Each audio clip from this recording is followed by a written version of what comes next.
मायास किचनमध्ये तुम्हा सर्वांचं खूप खूप स्वागत आहे। आज आपण बेकरीपेक्षाही टेस्टी असे डोनट बनवणार आहोत।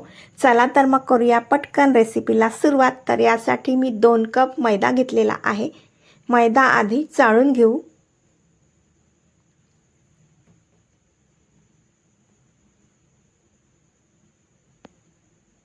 मैदा चाळणे खूप गरजेचे आहे, कारण मैद्यामध्ये काही कचरा वगैरे असला तो निघून जाईल।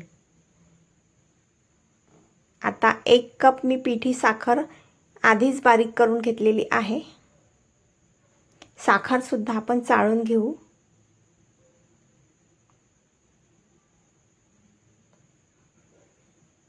आता यामध्ये 1 चम्मच बेकिंग पावडर टाकत आहे।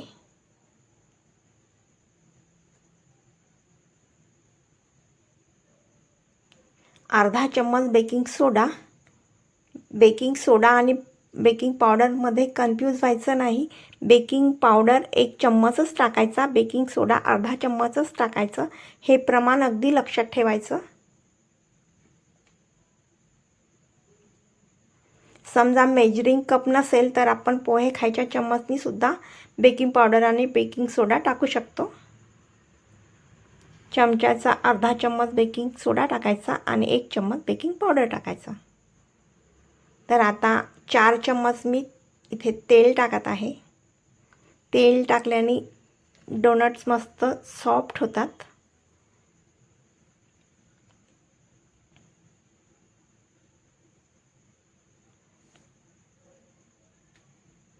आता हे छान मिक्स करून घेऊ।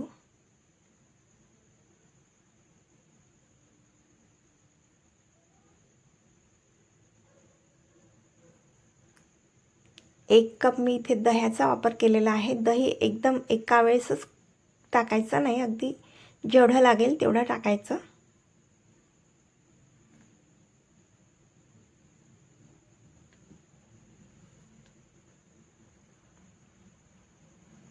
अशा प्रकारे ज्या प्रकारे आपण कणकीचा गोळा तयार करून घेतो त्याच प्रकारे हा सुद्धा गोळा तयार करून घ्यायचा।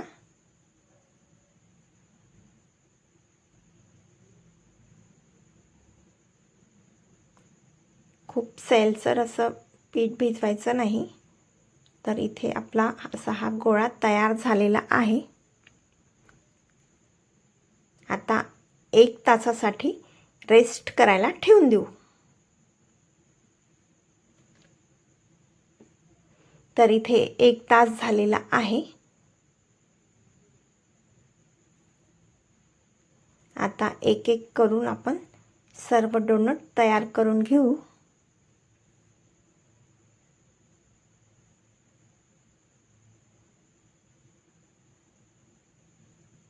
करायला खूप सोपी अशी पद्धत आहे आणि खायला खूप टेस्टी आहे। तर इथे अशी जाडसर पोळी आपण लाटून घेऊ।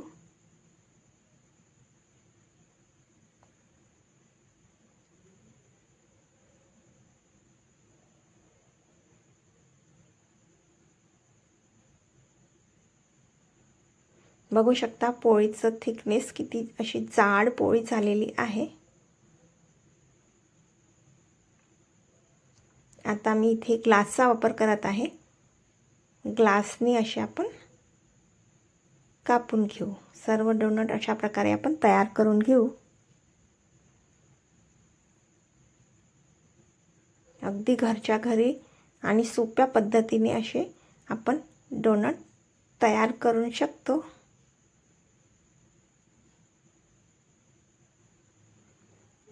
मधला भाग कापायसाठी मी इथे एक झाकणाचा वापर केलेला आहे।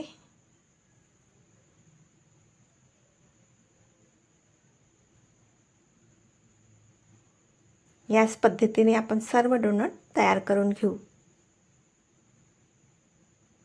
तेल मी आधीच गरम करायला ठेवलेलं आहे। तर आता एक एक करून सर्व डोनट आपण तळून घेऊ। हे डोनट अगदी खायला खूप सॉफ्ट आणि मस्त वाटते। एकदा तुम्ही केले तर तुम्हाला नेहमी करायची इच्छा होईल आणि मस्त असे सोप्या पद्धतीचे हे डोनट आहे। तुम्हाला ही रेसिपी कशी वाटली कमेंट करून नक्की कळवा। चॅनलवर नवीन असाल तर सबस्क्राईब करायला विसरू नका. अशा प्रकारे छान सोनेरी रंगावर येईपर्यंत आपण सर्व डोनट तयार करून घेऊ, तळून घेऊ. बघू शकता या डोनटचा साईज बघा किती छान असा फुललेला आहे.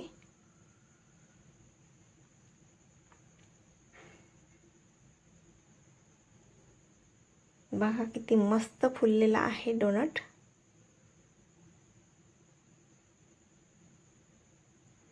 आतपर्यंत मस्त सॉफ्ट असा होतो हा. इथे मी आता डार्क चॉकलेटचा वापर केलेला आहे. आता या चॉकलेटचे असे तुकडे करून घेऊ.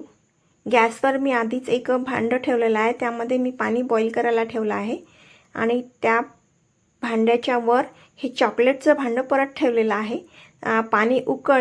पाणी खूप या आपण वरती ठेवलेल्या भांड्याला पाणी लागणार नाही एवढं पाणी ठेवायचं. खूप वरपर्यंत पाणी ठेवायचं नाही. वरच्या भांड्याला पाण्याचा स्पर्श व्हायला नको एवढं पाणी ठेवायचं. तर बघू शकता पाणी बॉईल झालं, त्यामुळे हे चॉकलेट इथे आपले मेल्ट होत आहे. तर या मेल्ट झालेल्या चॉकलेटमध्ये हे डोनट आपण अशा प्रकारे टाकू.